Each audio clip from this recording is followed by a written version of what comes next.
Are you looking to start investing in the Kenyan stock market? We have just the solution for you. Introducing Dosika, a mobile app that is designed to make the Kenyan capital markets accessible to everyone with a simple to use interface.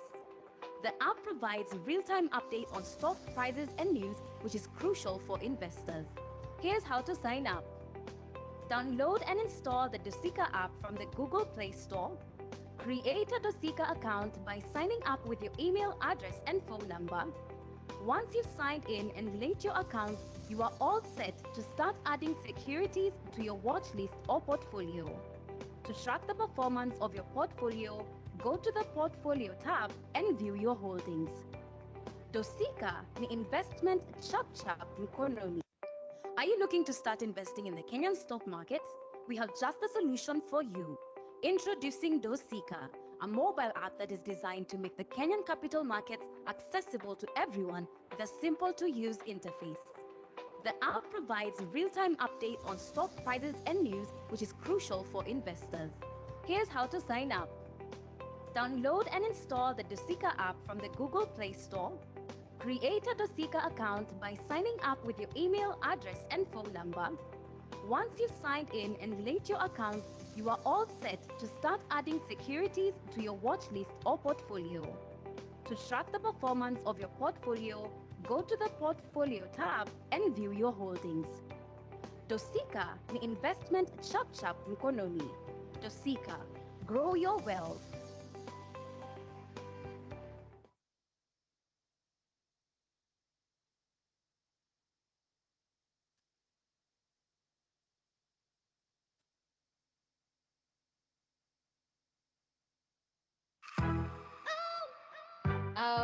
So I have someone who helps me choose where to invest in and advises on how much I invest. To be honest, Nikigongwa na stock broker na kampuni kiamka na pesa yangu Bro, cha kujistress kuhusu hivi. Dosika has a solution to all your problems. Nacheki. Introducing Dosika, a mobile app that is designed to make the Kenyan capital market accessible to everyone with a simple to use interface. The app provides real-time updates on stock prices and news, which is crucial for investors. Dosika ni investment chap mkononi.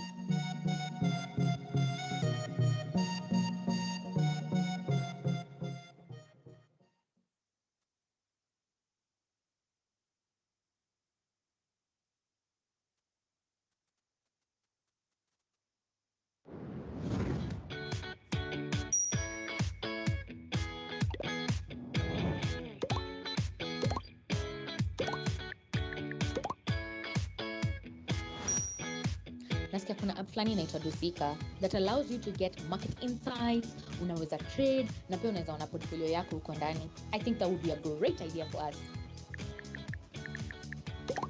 Dosika ni investment chap mkononi. Dosika, grow your wealth.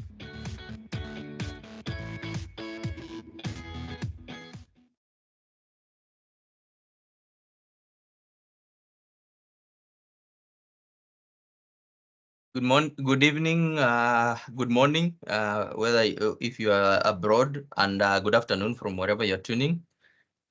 Thank you for tuning in just in time. As we wait for others to continue trickling in, let me just share with you one more video to entertain you as I set up my guest, as well as we get your friends, colleagues, and other investors to join. So far, we are at around 160, and we hope that more and more are continuing to join. So just be a bit patient. We shall start immediately after this video that I'm about to play.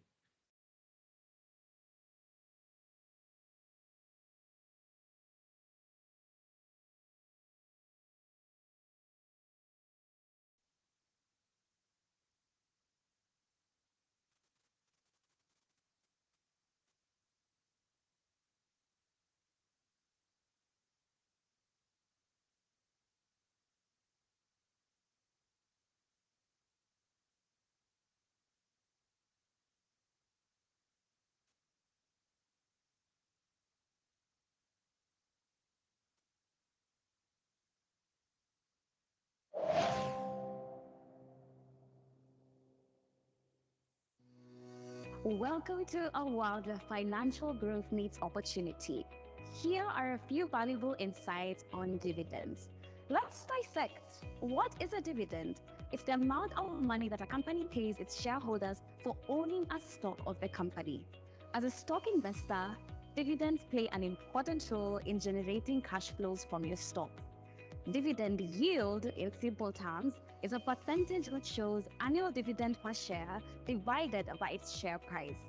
Here are a few companies in Kenya with attractive yields. We have researched and identified several companies here in Kenya that have consistently delivered attractive dividend yields to their shareholders. Here are some notable examples. Number one, Cooperative Bank of Kenya. It currently has a dividend yield of over 10%, which has demonstrated a strong commitment to rewarding its investors. Number two, BAT Kenya PLC investors and Stanbic Holdings PLC investors have also enjoyed dividend yields of over 10%, showcasing the company's dedication to shareholder value. Remember, dividend yield is just one aspect to consider when evaluating investment opportunities. It's essential to conduct a thorough research and analyze the company's financial health, growth prospects, and dividend sustainability. Don't miss out on the power of dividends. Open a CDS account with CDSC and begin your investment journey today.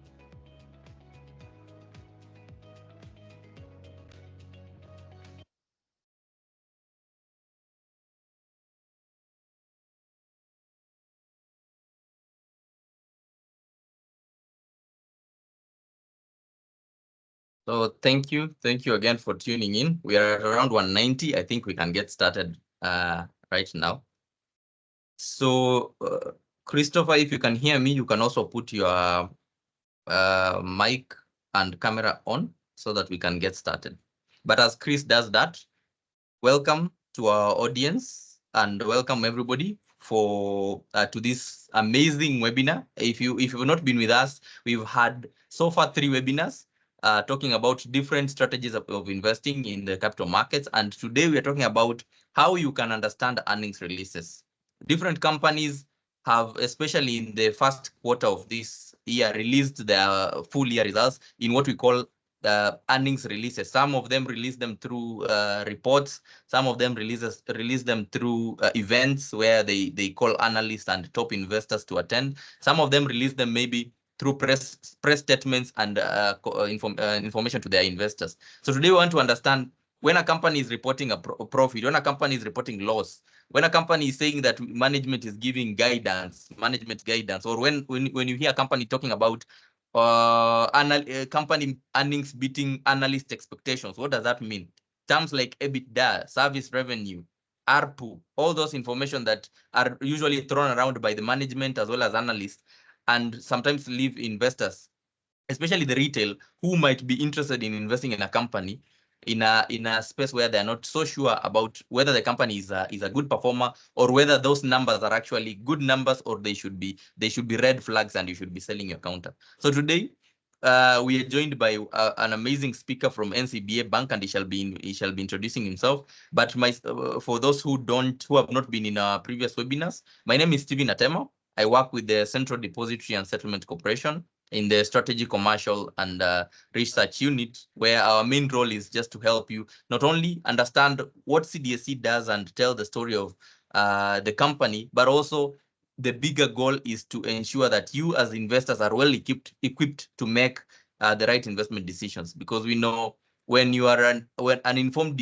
investor is a protected investor, and when you understand what opportunities exist in the market, then you can make right investment decisions, and all of us can actually make money. So without further ado, let me just welcome my audience. For those who don't know who CDSC is, what we do in a nutshell is we offer depository and settlement solutions, depository clearing and settlement solutions for equities that trade on the exchange. So when you want to when you want to be an investor, of course, most of you are investors because you are here because you are contacted through our mailing list or through our social media platforms. So when you are investing in the stock market, your shares are held somewhere. They're held in the CDS, and we are the people who manage that account. When you trade, buy or sell securities, we are the people who move those shares. And when you want to understand what your shareholding or what your portfolio is, you also contact us. So my guest today, he will introduce himself and tell us what he does and what NCBA does, and then we shall get started with our presentation. If you are hearing any noise, it's probably rain on my end, and I apologize in advance for that. Thank you. Thanks, Stephen. Welcome everyone, and thanks CDSC for organizing such an event. My name, I'm Christopher Aura. I'm at NCBA Investment Bank, a research analyst. So at NCBA Investment Bank, we have 3 divisions. One, we have the brokerage division. So that's where I'm situated. I work at brokerage division under the research department. So brokerage, that's where we deal with shares. And if you want to buy securities or sell your shares, that's where you can engage us. We have you offer brokerage services. Other divisions are too. That's advisory and wealth management. But for this, we'll just anything that after the presentations, you can always get in touch with us. We'll share an email where you can be able to get in touch with us. And so thank you for this. And I hope that we'll have a very good engagement. Feel free to ask any questions. And I'm going to try and ensure that we have simple presentations so that you can understand it better. Thank you, Steve. So I think I just I have a presentation. So I just first share my presentations, and later we can organize for Q&A. And you can be free to type in your question, and we'll be able to engage. So thank you. So just allow me to share my screen and do the presentation.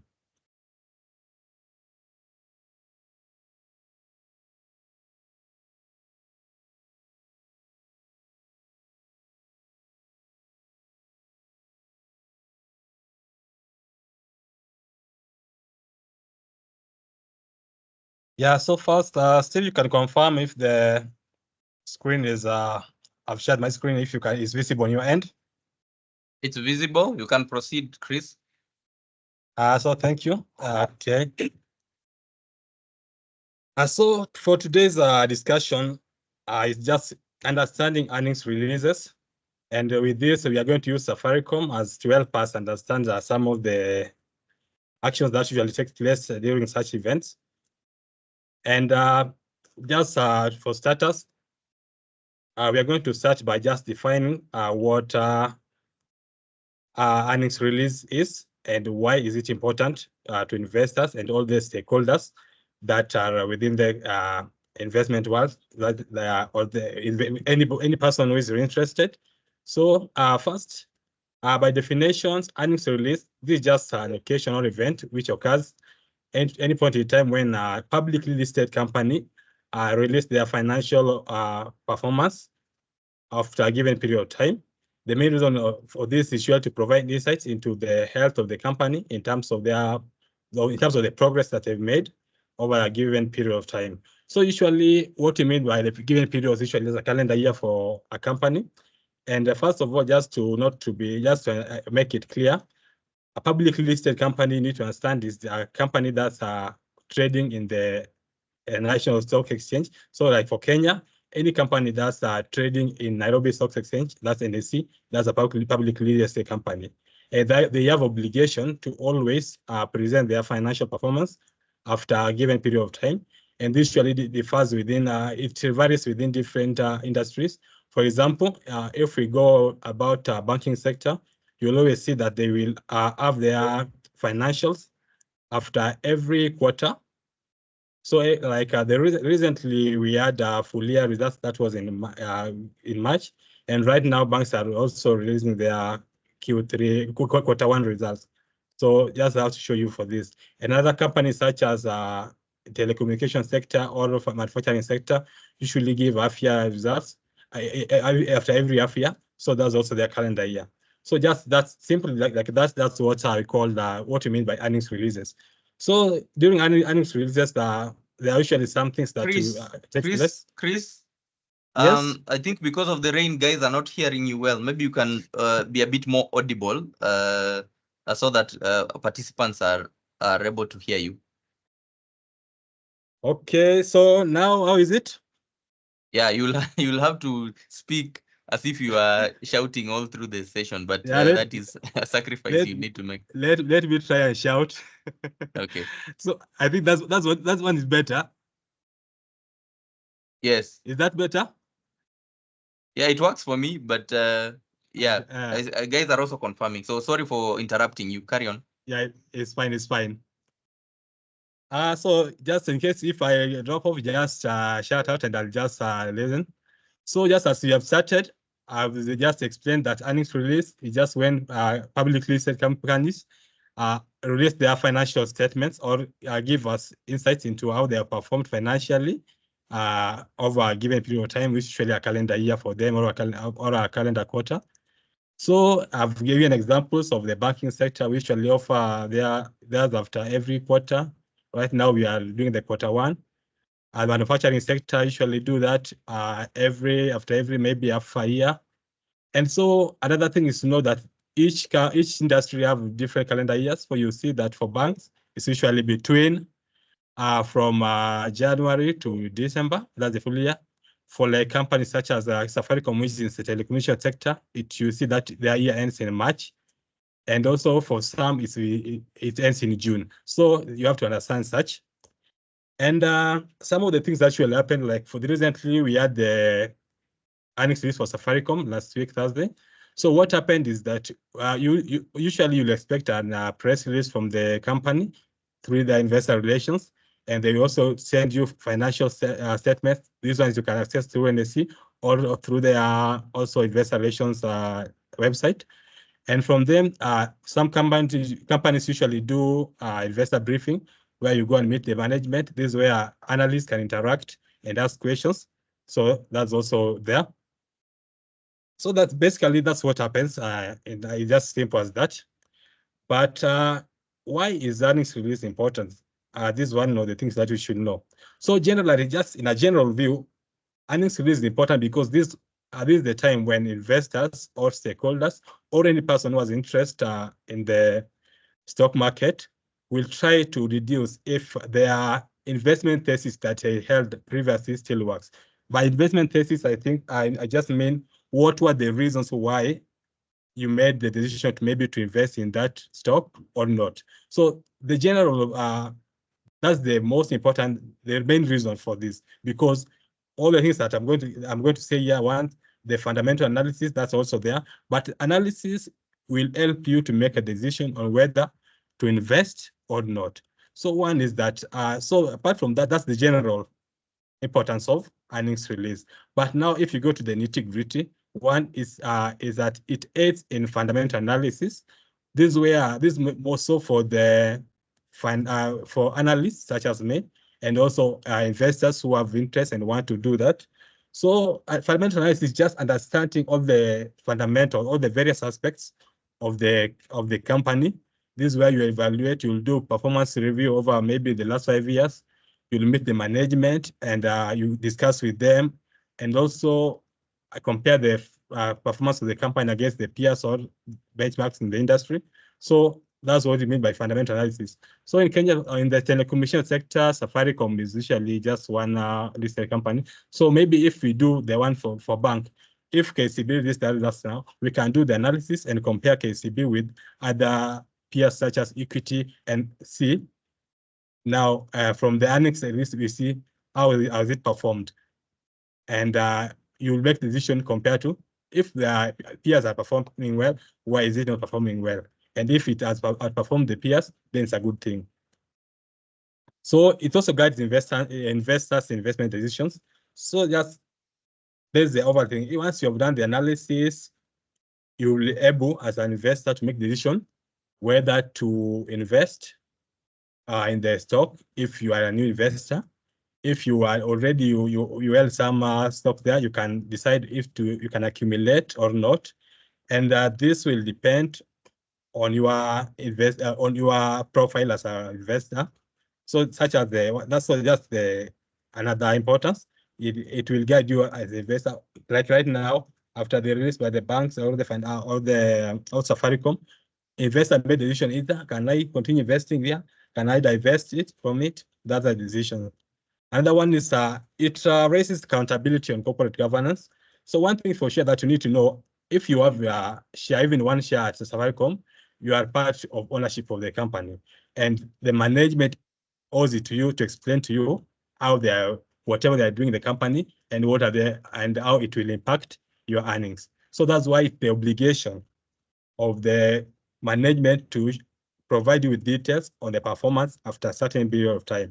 It's also a requirement, and by law. And if a company fails to do that, there will be consequences. So it's also, so at least that accountability is there. And also one other thing is that it reflects the health of the economy, because the performance of these firms counters usually will reflect how the economy is performing.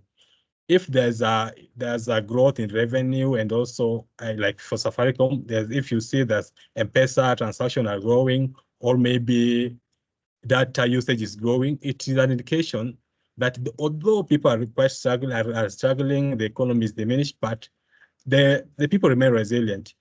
And also, if you look into banking sector, like you'll see that there's a lot of bad debts. If there's bad debts, so there's an non-performing loans that are increasing.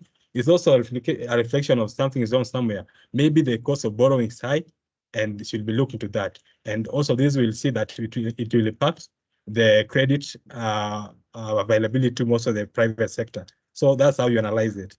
And also another one is it helps you to just understand the long-term outlook of the company, and this will guide your investment decision. So that's the introduction to earnings release and why it's necessary. So for this presentation, we are saying that we are using Safaricom as a case study. So when analyzing a company, there are certain terms you'll meet up maybe from the financial statements. And for Safaricom, each company has different. You'll find different line items. For example, if you can't have the same line items in banks to be the same as in Safaricom, because they operate differently. They are in different sectors. The same way with manufacturing companies. If you have Bamburi, the way the line items in Bamburi are not the same with the ones in the Safaricom. So for one thing that you need to understand for Safaricom is a service company. They offer services. That's how they generate their revenue. So one of the main line items that you usually see, you will first see, is the service revenue. If you've gone through maybe their results, you will have seen the service revenue. So service revenue, this is just a general term. So what are the ingredients in the service revenue? So one, this is just a representation of how Safaricom generates its revenue from the core services. So what are the core services? One is mobile voice. Mobile voice is just the way we usually talk on the phone. If you call me, I call you. That's the mobile. That's the one way of generating revenue. We have data. So in data, we have fixed data, and also we have mobile data. Fixed data, we'll talk some things like routers. If Safaricom fiber, that's fixed data. We have data that's usually you buy at home just for your phone. That's also there. We have messaging. So for messaging, this is the traditional message texting, not chatting via WhatsApp or TikTok. So messaging, the ones we use are feature phones such as Tulolo, Kabambe, that's what it's called. And also we have mobile money, that's M-Pesa. So this is important because it's the main, without these line items, there's no business for Safaricom. So that's the first term that you need to understand. And there's this term that's usually thrown around if you have been in the investor briefing Safaricom, it's called ARPU. ARPU is just average revenue per user. So it's just some simple things that the initials can scare you, but just simple thing. Like it just helps the company to understand from the revenue that we have, what's the average revenue per person. So it's like if you contributed 100 shillings and you are 5 of you, you want to get the average contribution per person, just divide that 100 by 5. So the same way, if Safaricom is having 335 billion as revenue and they have 20 million subscribers, we need to get the per person in order to understand if their pricing is working right, and also their level of their customer engagement and the revenue growth. Another term that we need to understand is the EBITDA. EBITDA is simply just the initials is earnings before interest, taxes, depreciation, and amortizations. So first, taxes you all understand, because right now we are in the season of finance bill, and every Kenya is a tax expert, so we understand that. And we have interest. Interest is just the financing from the loans. This is the what you get from the interest from loans if you incur loans. So that's there. Depreciation is just the loss of value by tangible assets. Tangible assets, I mean, like a vehicle. If a vehicle loses value, that's depreciation. Amortization is for intangible assets like copyright, and also software. So EBITDA is simply will just help you to maybe just show how the core business operations is working, and it's essential that it can help you to maybe compare companies within the same industry which use a lot of capital. They need a lot of capital to be injected for them to operate. So that's EBITDA. There's also another term, EBIT. EBIT is just that it just shows you the revenue or the profit before you account for tax and interest. So it just before you deduct interest and tax from the profit, that's what EBIT will show. EBIT will show you. And another term that we have is capital expenditure, that's CapEx. So capital expenditure is just the amount investments that a company makes or makes in order to upgrade its infrastructure. That's a Safaricom. For Safaricom, it requires a lot of technology. They usually need to invest in technology platforms and other long-term assets. So you'll see that when there was investment in Ethiopia, this was a huge issue that the capex, because they initially, because it was at an investment stage, they had to put a lot of capital expenditure to set up the company there. Another one is operating free cash flow. So this just replace the cash generated from Safaricom core business. So it's cash flow is important because it will show you the ability of the company to manage its expenses, pay debts, and also finance the investments that are necessary. And also, if you depend on dividend, you'll only manage to get dividend if the operating cash flow is positive. Other terms that we can always look into, we have contribution margin, we have net income, and also we have something called net income excluding minority interest, minority value. So minority, there's usually controlling shareholders and minority shareholders. So what do you mean by these are just the number of people, the companies whose shareholding doesn't allow them to have the voting controlling rights. And if you see the profit after minority interest, it just show you the portion of profits that's associated to the controlling powers in the company.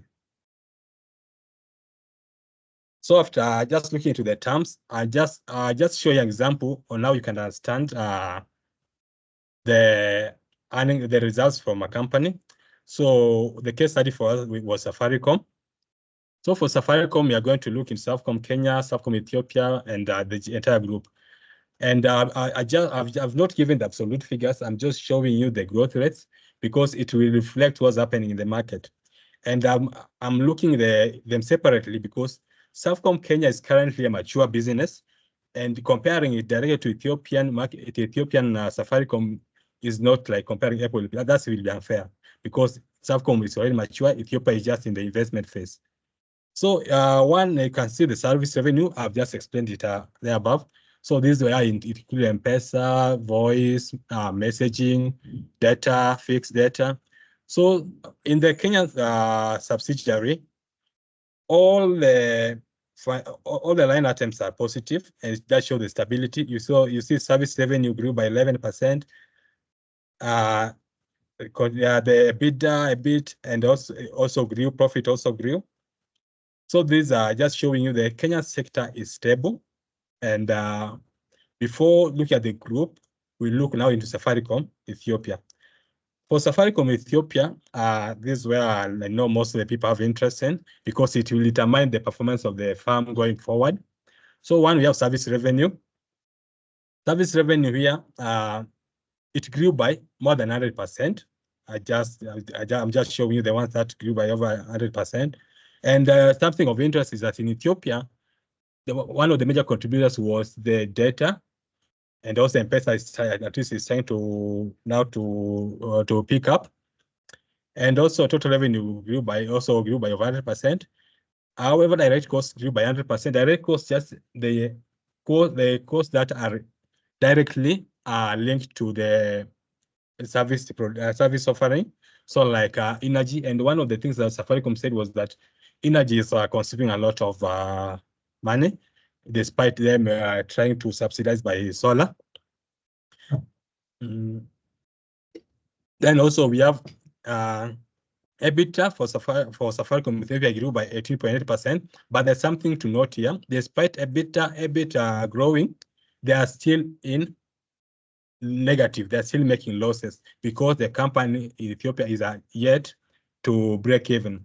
And from the investor presentation, it was supposed they foresee that it will break even by around financial year 2026.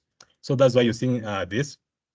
And Safcom Group, from this, you see that the performance of the Safcom Group was way down mainly by Ethiopia. So it's showing you that despite the group performance not being that what maybe some people might expect, the fact is Ethiopia is still growing, it's an expanding business. So there's potential of huge growth in this for this company, because all the fundamentals as you have seen are stable. And another important issue to look is the CapEx. CapEx, that's the investments made into the company.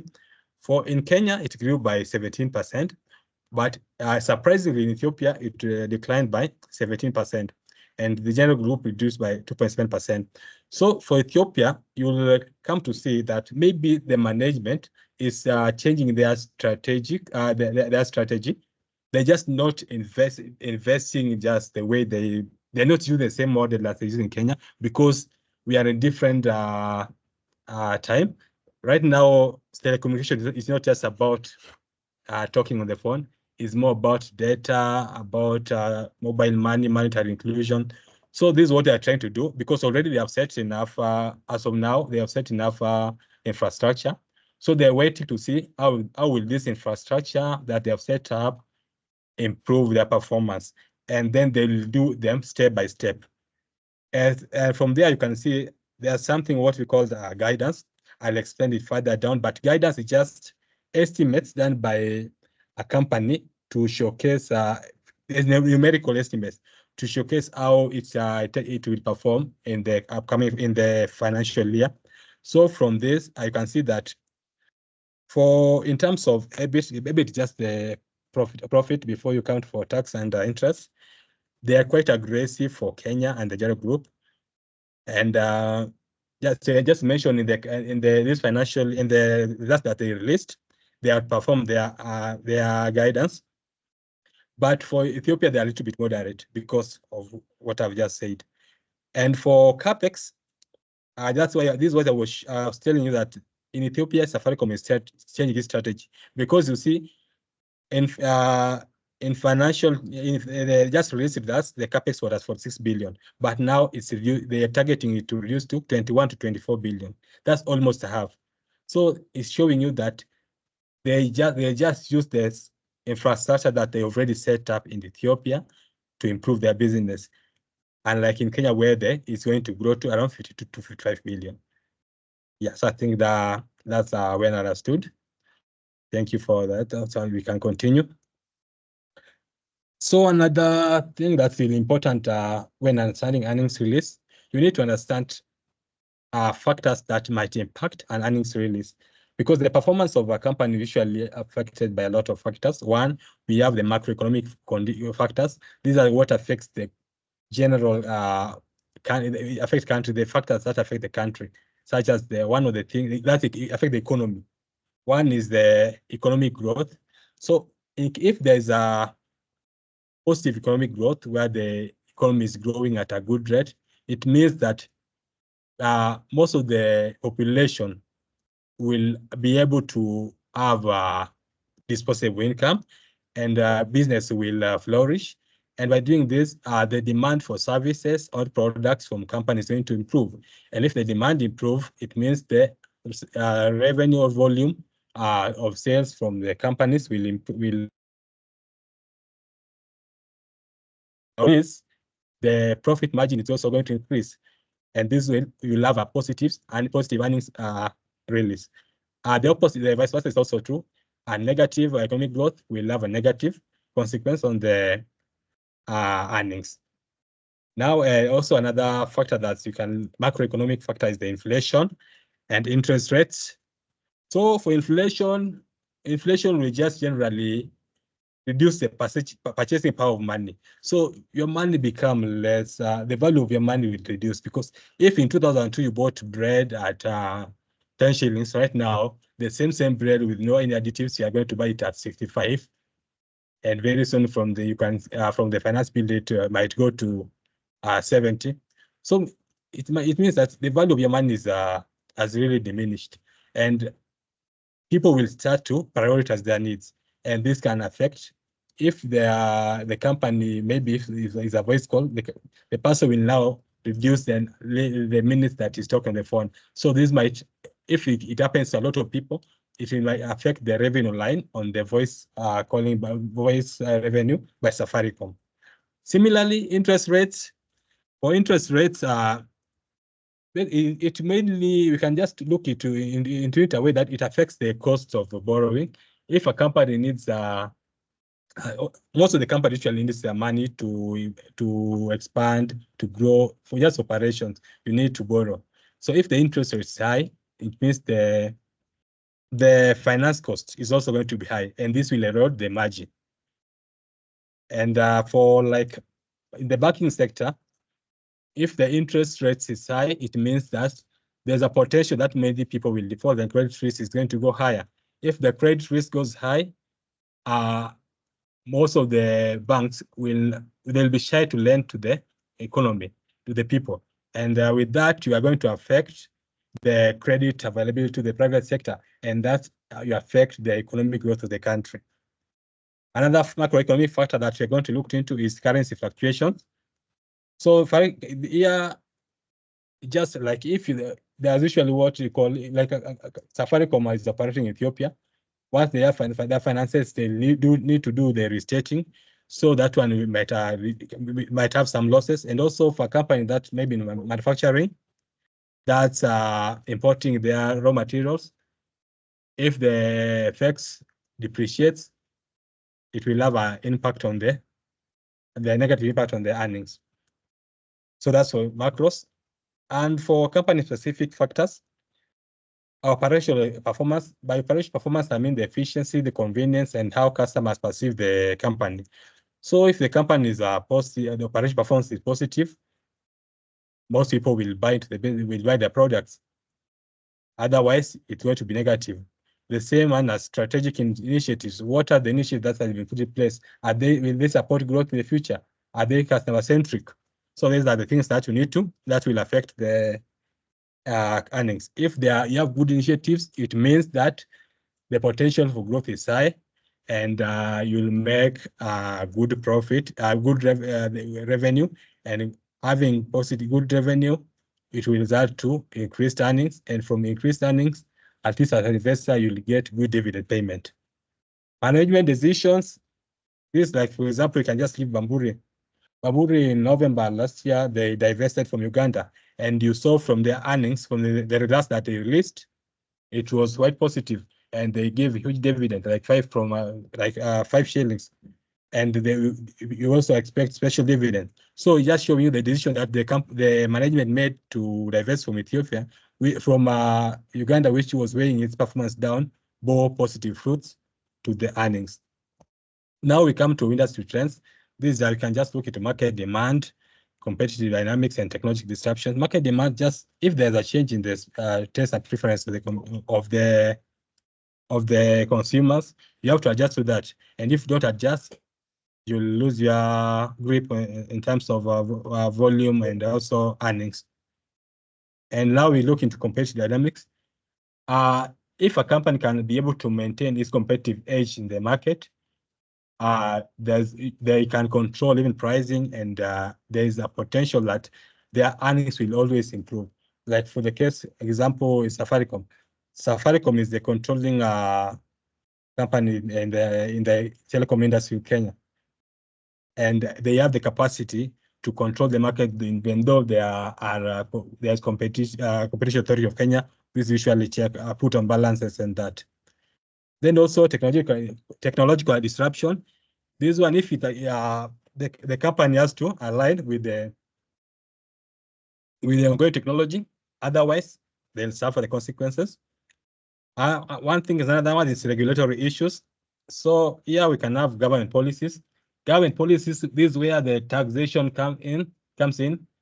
And an example is the current, if you've heard from the discussions on the proposed finance bill, is that there's a potential that they're going to increase transaction charges on money transfer and also bank transfers.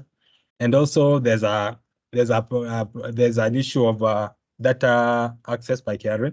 So they are the things that, depending on how it will turn, they can have an impact. Because if you bring the issue of data privacy, that's usually sensitive to that. So just ensure how can this affect the earnings? Also, it can lead to negative earnings, because if you increase the charges, maybe a lot of people will shy away from that. And if you also ensure that you want to access people's information, people will now may go back to cash. So, and that will reduce the performance. And the regulatory compliance, an example, this I can just give an example on BAT. BAT had issues, they were producing nicotine pouch, and they had issues in the production. So these affected the company in terms, because it has not set off yet, and this was a major revenue line. So if you saw the results for BAT, it was not that positive because of this. So these were the regulatory compliances, because they were saying they have not complied with certain regulations. So just like an example. So up there you saw I told you about guidance, where we showed that the guidance for Safaricom was a little bit aggressive in Kenya under the general group. As I've explained, just guidance is just the numerical forecast. And for a company to come up with guidance, they just don't wake up and come up with it. They usually have their own projections, and also they look at the industry in terms of trends. What are the different analysts? What are the analysts saying? And from that, they'll be able to moderate and come up with their own. And the guidance is important, because it will show you maybe what's the long-term goal, what's the goal of the company, what's the objective, what are they doing towards it. Because if you are ambitious enough, it means they are trying better to meet that goal. Because if you see in the line, the years progressive that, actually in most of the aspects, they had performed the guidance. So that was a plus for them. And then after guidance, we have outlook. Now outlook, the difference between guidance and outlook, guidance is specific, it gives you the specific range of figures, but outlook is just the broader growth prospect or future prospect of a company. So if Safaricom, like Safaricom, they want to be the leading technological firm in Africa. So that's the outlook, and also they want to grow their revenues, of course. So that's the outlook. That's the difference between outlook and guidance. Then we have also, as analysts, as a research analyst, or just we can also come up with our own expectations or guidance, or what we call recommendations or target value. So we shall do this in different ways. One is building financial models. So financial models, just when building financial models, you just use just an estimate of what you see in terms of performance of the farm within maybe the next 1 year. So yeah, we just look, and you just look into historical data, like for the last 5 years, how's the company grown? You look at the trends, and also you look at you can meet management and look at their insights and what are they telling you. Also, another thing is industry research. Just look at what's happening in the industry. If it's the telecommunication, what's happening in the sector? What are the trends? If it's a banking sector, just the same. Manufacturing also, just the same. And also, you can also do company-specific analysis. You just pick up a company, you analyze these financials. You check out in terms of the quality of service they offer. What are the clients or their consumers saying about them, just the qualitative aspect of it and also the quantitative aspect of it. So thanks for that. I will continue. Yeah, so earnings release usually have implications to investors.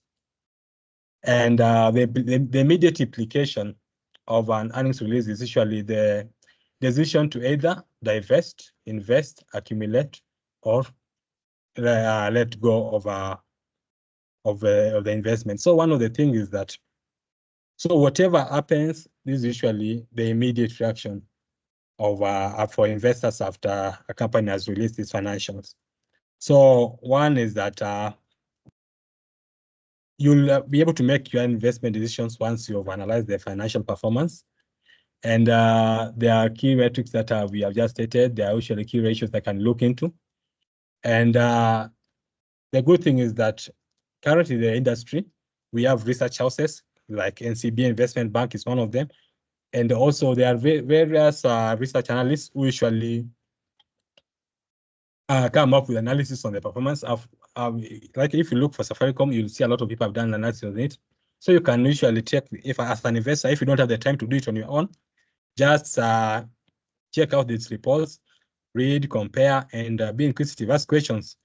Yeah, just like that. So these ones will enable you to, if like after analyzing the performance, if the companies are beat, it met your your expectations, you can decide to either accumulate or continue holding it. If it does not, you make a decision on whether to sell it off. But it's usually important to take your time and do analysis and don't be swayed by popularity of an investment of a stock price movement, because a lot of stocks can be impacted with a lot of things. Then another one is just look at what the management is saying in terms of their outlook and growth prospects, because this will provide you with a lot of information on the strategy that they have put in place to ensure that they have achieved their goals. And from this, if whatever management is saying is assuring and their actions are in line with their statements, they're walking the talk, then that will impact your decision. And also, it's good to understand the market sentiments, because I just have said above, the stock price movement is usually impacted with a lot of things. Any information in the market can often, someone can just, there's usually a popularity, someone can say, Safaricom is going to perform poorly. So a lot of people, we can buy into that, but that's not you don't go that way. Just take your time. Understand why are people buying the stock? Why are people shading it off? Once you understand this, sorry, once you have understood this, it will help you to make decision. And also just identify the risks and challenges that you've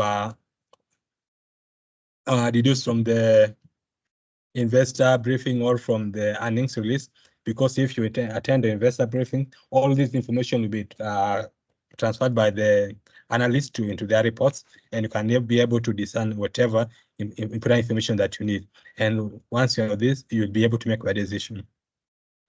And also, there's what you call portfolio rebalancing.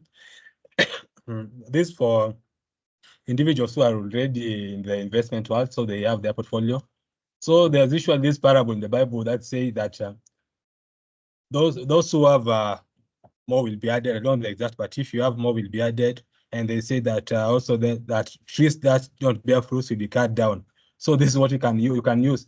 It's just the same way. Stock, maybe counters that are not providing you benefit that you expect, you can decide to get rid of them. There's what you call, you can sell off if it's not bringing you what you need, or you can accumulate more if it's bearing fruits. That's what are the fruits I'm talking about. If there's capital gains, it's like if you bought like a person who bought Bamburi at 23, right now he has moved around 46.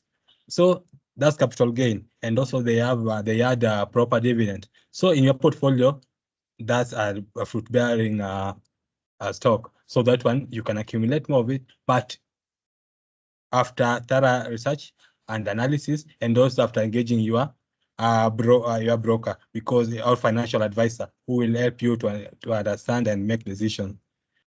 And by that, at least, you'll be able to improve your portfolio. And if it was a negative, it can improve. So that's insights into how you can make investment decision from the earnings.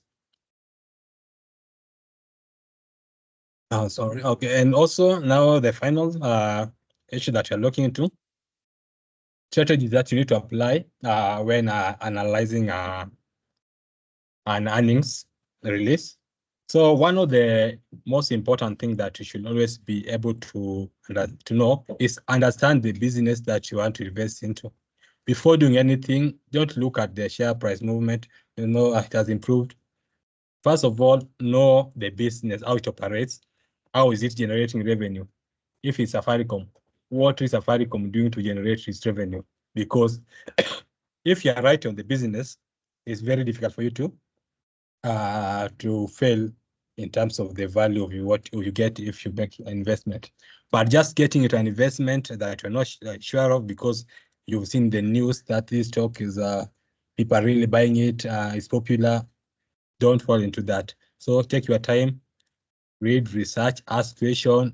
Don't then after that you can comfortably make a decision and live by it. Another thing is review financial metrics. So that's the metric that we have seen above there. Look at the bottom line. Look at the various margins in terms of the EBITDA margin, EBIT margin. How is this performing? So if they're positives, that will show you something. If they're negative, there is a red flag somewhere that you need to understand why. And then look at the historical. If a company, like give an example on the banking sector, we also that like in the full year results, KCB results was a little bit down, and also equity. But before you jump into any conclusion, you need to understand why was this way.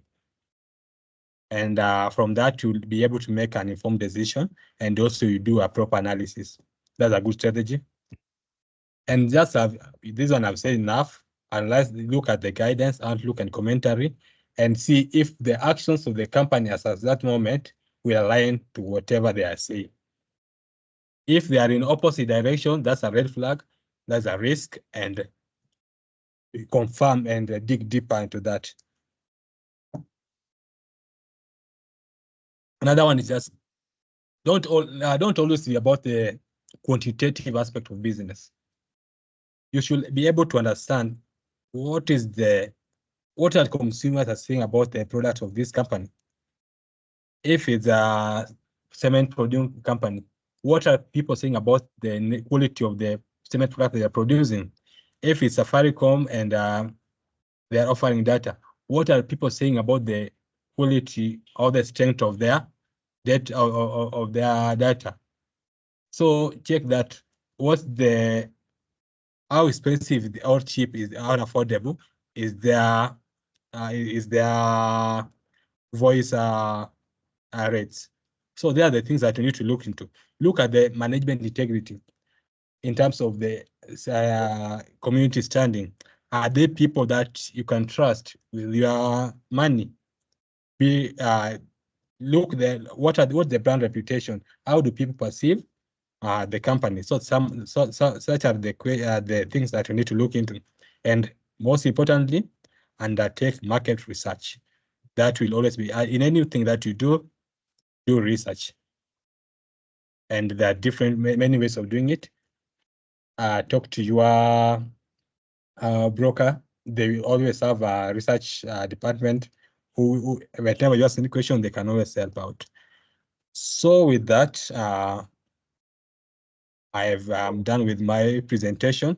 So just to tell you that in case you want to get in touch with us, we always have our email brokerage@ncbgroup.com, And also, we also have research, NCBA research at ncbagroup.com. So this is where if you have any query, if you want any assistance in terms of investing, you can always get in touch. And with this, I'll hand over to Steve, and we can interact further. Thank you. Thank you so much, Chris, for that very deliberate presentation. And thank you for helping us, both the people in the market as well as now the audience, to fully understand the reason why companies are required to do earnings release.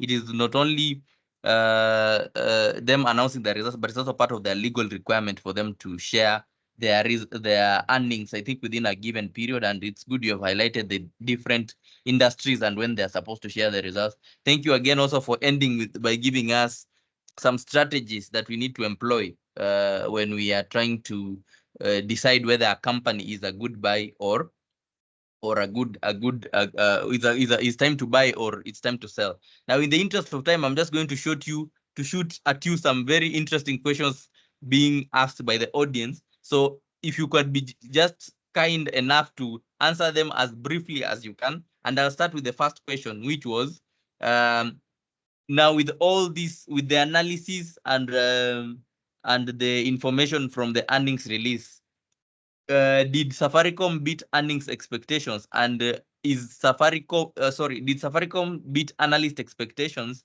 And is now Safaricom a buy, a hold, or should people who hold the counter sell? Thank you, Steve, for the question.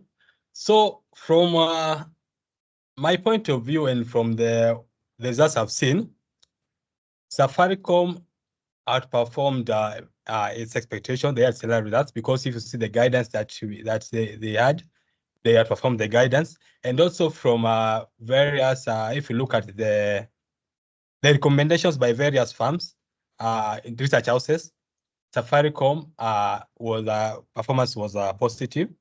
And also in the long-term goal, if you're buying, it's not just about looking at the current trend. Look at the long-term goal. With Ethiopia being on the right track and maybe likely to break even in 2026, if I'm not wrong, or maybe 2027, there's a positive expectations there on the company. So for long-term investor, we want to real value in the intrinsic value. I believe Safaricom, you can buy Safaricom and expect positive performance going forward because all these fundamentals are good. And if you see the Kenyan sector is positive, so that just shows you that the business is strong as ever. So for me, I can say it's a buy, but yeah. So whoever was asking whether whether they should buy or sell Safaricom, there is your answer. If you're looking at investing in Safaricom, you should look at it long term, and based on how the management is deploying or executing the strategy, it is a strong buy. Another question that you can answer quick and fast. There's a question, I think you brushed through it very fast. What exactly do you mean by earnings per share? And could you just clarify in terms of what it means for a company like Safaricom, maybe giving us exactly what Safaricom's earnings per share is, and whether it's a good figure or a bad figure, as well as talk about the return on equity. Thank you for the questions. So earnings per share, if you look at it, generally earnings per share, it just measures profitability of a stock on a per share basis, because earnings is the income, the profit that you get, and the share is the weighted shares that the company has. So if the way, just look for just the simple thing is, when you calculate it, you'll take the net income that a company has gotten and you divide by the common shareholders, the shareholding, like the weighted average number of shareholders. So it's a good metric because it will assess to an investor how profitable is a unit of share will be. Because if it's good, it shows that for each share that you have, you are earning more. So the profitability is good. But if the profitability is, let's say the earning per share is down, it shows you that the company is not earning you much from the investment that you made. So it shows you, it enables you to deduce or understand whether you are getting a return from what you invested. I think I'm clear on that. So it's just a metric for investors to assess earnings performance and profitability relative to the share capital. And also, What about you talked return on about equity? return on equity. So return on equity just show you the efficiency at by which management of a company are using their debt obligation, that's the equity shares from the investors, to generate profit. So let's say we have a return on equity of 20%. What does this show you? It just shows you that for every 100 equity investment that you made, there will be a profit of 20 shillings. So it just the efficiency on how management uses the equity that they have, equity capital that they have, to generate profit for the investor. So it should be positive. It should be high. If it's high, it's showing that at least the management is using the resources that you have efficiently to generate profit. Thank you. Okay. Yeah, so again, guys, in the interest of time, we might not be able to answer all your questions, but I'll try as much as possible. So in case you have raised your hand, please, I'd rather you put your question on the chat, and if we have time, maybe we can allow 1 or 2 people to speak. Another question: is it prudent to cut losses from a poorly performing stock, even when the losses are great, like 60%, or should one hold and wait for the bull run? Another quick answer to that. So Steve, this one is not a direct answer because a lot It's of things like you have to the consider. question is, in summary, when should one cut their losses? Depending on the company, after you do an analysis and you see the future prospect of the farm. If you don't see any turnaround for the farm, then you can count their losses. I just give an example. Let's say you have the shares in Mumias or KQ.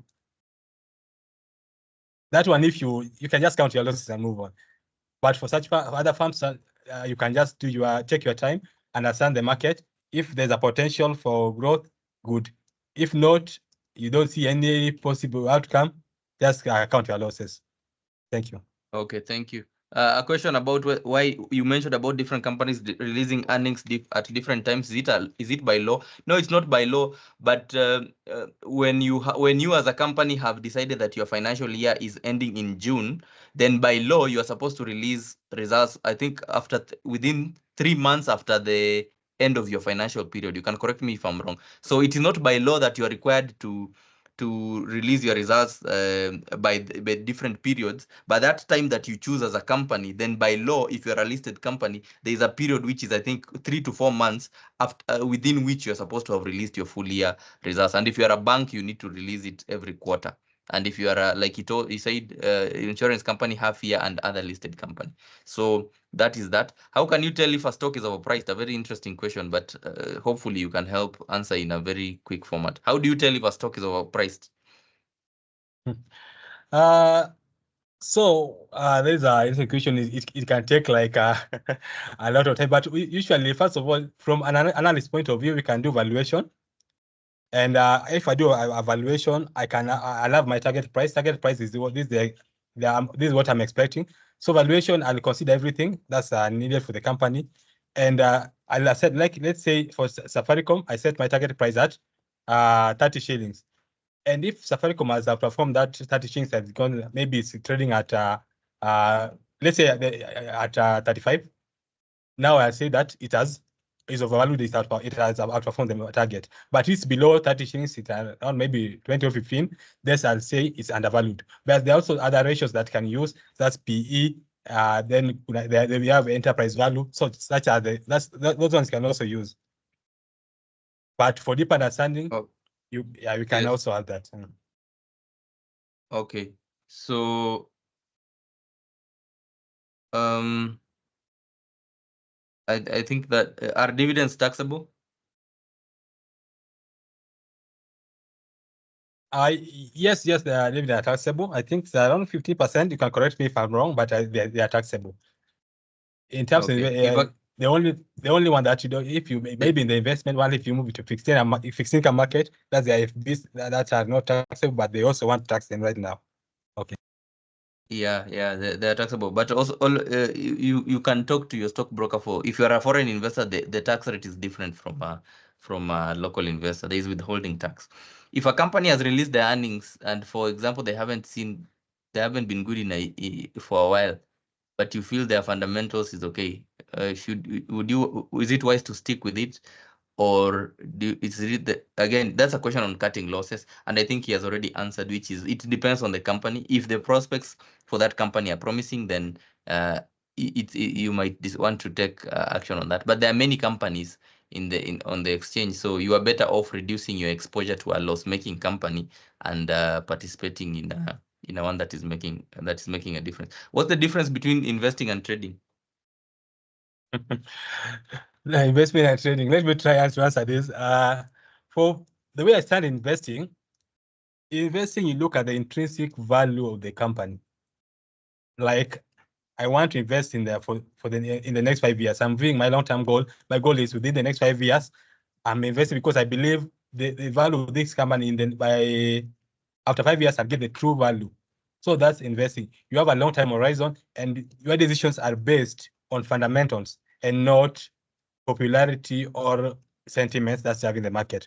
So for trading or can I say trading or speculation is like you are looking at you are more focused on the price movements rather than the intrinsic value. Yeah, that's what my understanding from what I can. Now you have added another term, intrinsic value. Intrinsic value, just like the underlying value or the real value of the company. Like if they usually, from what I was telling you, that we do you do valuation. If you value a company, you'll get a target price. So that's the true value of the company, not what is trading at, but the true value, because the share price can be affected by a lot of things. The share price sometimes cannot be just a true reflection of what's happening with the company, because if they can be about popularity, maybe a lot of people, there's a positive news about the performance, positive news on the farm, people will just start to rush on it. Yeah, so share price does not show you the true value. But if you do the fundamentals and you have a goal in mind and you have your reasons and you understand the business, then at least you'll get the true value of the farm. Okay. So just don't base it's fine. Don't base.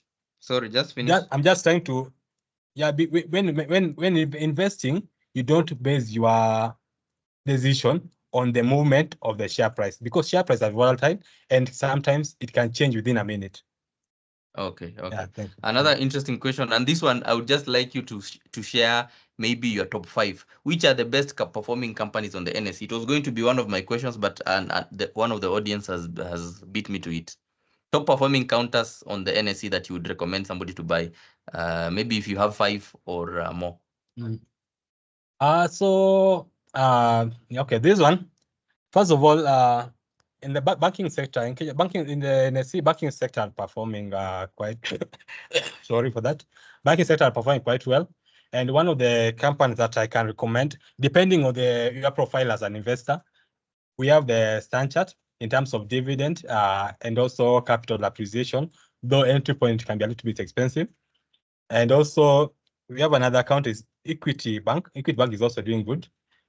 And just for if you long term, because in terms of the fundamentals of their business, they are moving into insurance, they are expanding, and all the positives. Just showing the positives.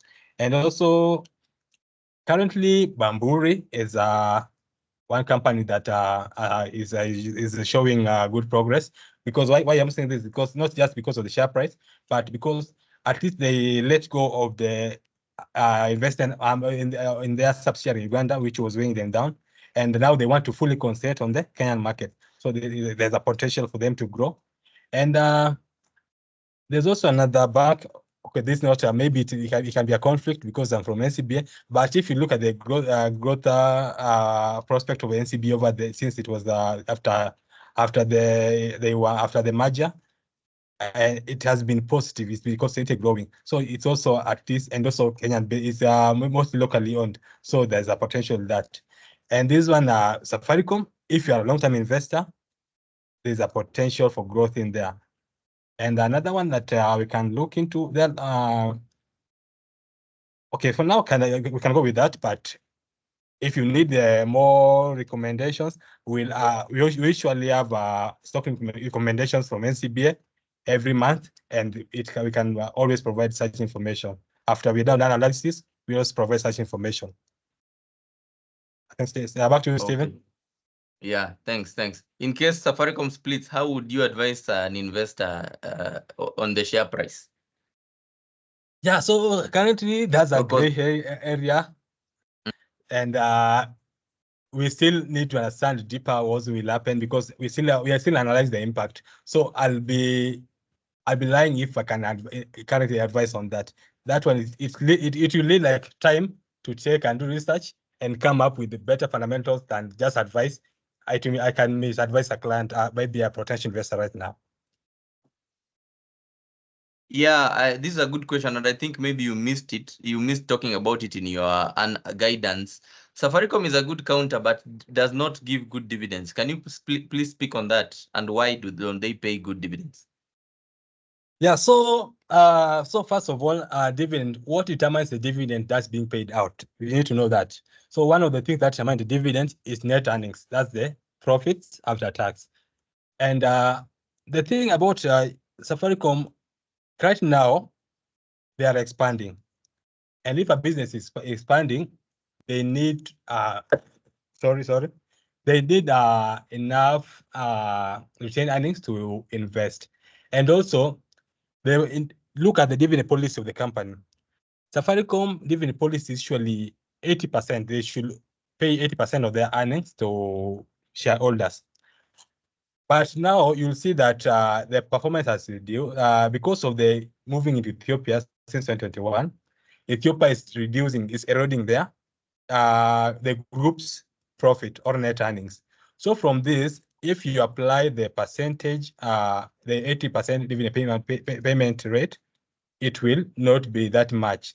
But that's the issue. So I'm sure the moment once they break even in Ethiopia and the company, that sector start generating positive results, the results will be, they will comply with their policy, dividend payout policy. So it's just the performance. That's what's driving it, because there's no way they'll like give money out to their clients if they still need to invest. So that's what. Yeah. If I bought 500,000 Kenyan shares, I don't know if they want to know if they should sell it or buy it or buy more because maybe of the performance of that counter. So this is what I'll advise the audience. Buying shares, if I just answer you that way, just abruptly that go and buy or don't buy, I belong to you. The thing is, if you already are an investor, check your portfolio and look at what your portfolio will guide you with the help of your financial advisor. You will get help. And if you don't have financial advisor, just get in touch. I've shared the emails so that we can have a conclusive discussion, because just shooting at yes or no, that's not the best way of doing it. Yeah, because there are a lot of things to consider. What is the risk profile? What is investment horizon? Yeah, so okay, makes sense. Makes sense. If a company has released their earnings and they have not been, okay, I think this has already been answered. Country among the listed companies, which one pays the best dividends and has high earnings per share? That one, in terms of dividend, we look into the banking sector, and also we also have those agricultural sector, those farms in the agricultural sector. Kakuzi, Williamson Tree, they also pay good dividends. But the one that has high earnings per share and also good dividends in the banking sector, I can confidently go with Stanchart is a good dividend stock. And also Stanbic also. That's one you can consider. Stanbic is also a good dividend paying stock. Steve, over to you. Sorry, maybe you can repeat that. What about ABSA and others? Just repeat your top three. Top three in terms of the dividend. Yes. Yeah, so I was saying, if you look into in the banking sector, we have Stanchart. We also have Stanbic. Stanbic is a good one. And also, we also have IRM also usually pay good dividends, though their price usually are sticky. NCBA is also a good paying dividend stock. And also another one I was talking about, the agricultural counters. Though most people don't usually invest in them because they are liquid, but they also have good dividend paying stocks. So consider those. Take your time and go through them. Stocks such as Williamson T. Go and check them out also. Though that's if you are after dividends, I can advise you to go and look into them. I can direct you to that direction. Yeah. Okay. There are guys who bought Safaricom at the peak. What is your advice to them? Just repeat the question. There are people who bought Safaricom when it was trading at 30 bob. Right now it's 17 bob. Yeah. What should they do? I think maybe you might answer that.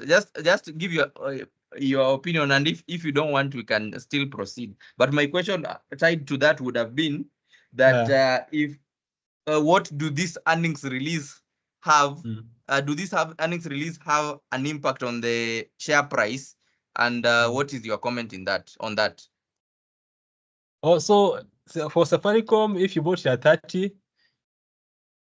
if you are not in the emergency of cash, you can.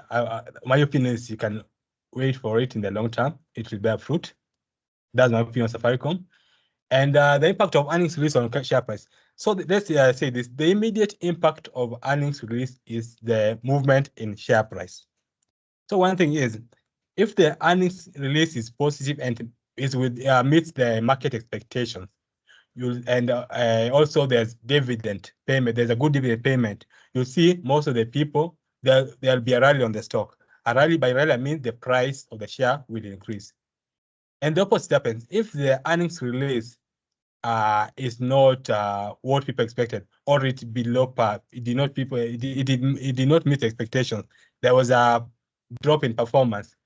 You'll see it's either will remain just hold it just remain sticky, or it will drop.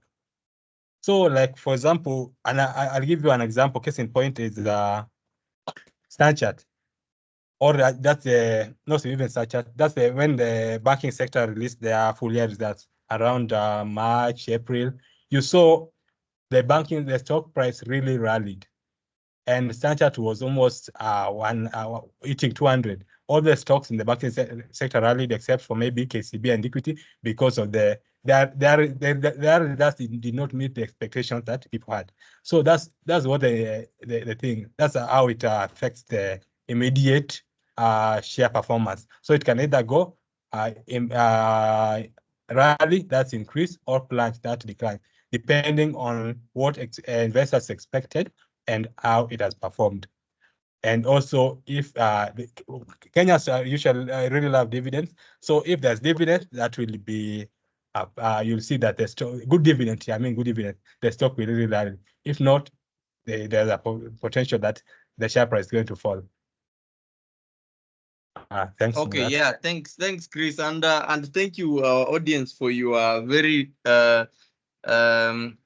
many and interesting questions. But unfortunately, due to the interest of time, we might not be able to answer this. We shall look at some of the questions and see if we can answer them via the email. But we are about to come to a close, so I'll just ask you, Chris, to maybe share your parting shots, as well as maybe how guys can get in touch with NCBA for their brokerage services in less than 2 minutes. Yeah. So thanks for the enlightening conversation. I really enjoyed it. It was quite insightful, and I like the audience with all their questions. So I just said maybe you have not managed to answer all the questions because of time, but we are always available. to get in touch with us, I've shared the emails. I'll share the emails there. Brokerage BD at ncbagroup.com. There you can get in touch with us. Also at NCBA research at ncbagroup.com. And also just to tell you that we always have we also have research house. We have capable research analysts. I'm one of them. So in case you need any research report, we have our website, NCBA Investment Bank website. From there, you can always go to under our brokerage division. You'll see research. We always have research reports. And also just to show you that we have a NCBA Investment Bank channel, WhatsApp channel. So we have made it easy for you to access information through WhatsApp. So any report that we do, we usually post it in the WhatsApp channel and also in our website. So this is how we do our reports. We have daily reports to show just the daily market movements. We have weekly market reports that will enable you to always get in touch what happened over the week in terms of equities market and also the macros. Macros, I mean the fixed income market, what happens to the economy, such things. Then what I was telling about the stock recommendations, we have usually have monthly stock recommendations. So every month, based on the performance of different stocks, we'll share with you what we recommend, because under the stocks that we cover. So if we cover like around 15 stocks, so from there we provide you with good information that will enable you to make important decisions. And finally, we also do initiation of coverage of different companies. So even right now, if you go, you'll find a lot of information. In fact, you'll be saturated with information and with knowledge, and you'll be able to make informed decisions. And if you are an investor, you'll be able to look at your portfolio and have a proper guidance. And if you are new to investment world, you'll learn to and start investment. And also we have capable financial advisors who will always be ready to help you at any moment in time. And just my parting shot is just to investing is risky, but it's important for you to know that not investing is more riskier. Just that. So try as much as possible to invest with as little as money you have. Just don't postpone. Just that. Thank you, Steve. Thank you. And thank you very much. And thank you guys for waiting until the end of the presentation. We are at 8:23. That's not too bad because the presentation has been insightful. We've had our questions answered, and in future, maybe we shall have maybe more time allocated. But again, thank you to our speaker for making time and giving us unreservedly his remarks and his thoughts about different investment opportunities and how to analyze a company during the earnings release, and also to our audience for being patient with us and being curious to learn about the market. Like he said, the best thing you can do is to start investing and then learn as you go, and use your stockbroker to be like your helping hand to start in the journey. And if you don't have a stockbroker, you can just follow CDSC on our social media handles. We have the links to the Dosika platform, which you can use to open an account online and start trading in the NSE. And if you need any other additional clarifications, please follow CDSC Kenya on our social media platforms, follow NCBA, and they will guide you on all that you need to learn or to know before you get started on your investment journey. Thank you very much, everyone. For those who are experiencing rain like us in Nairobi, please stay safe and have a good evening. Thank you.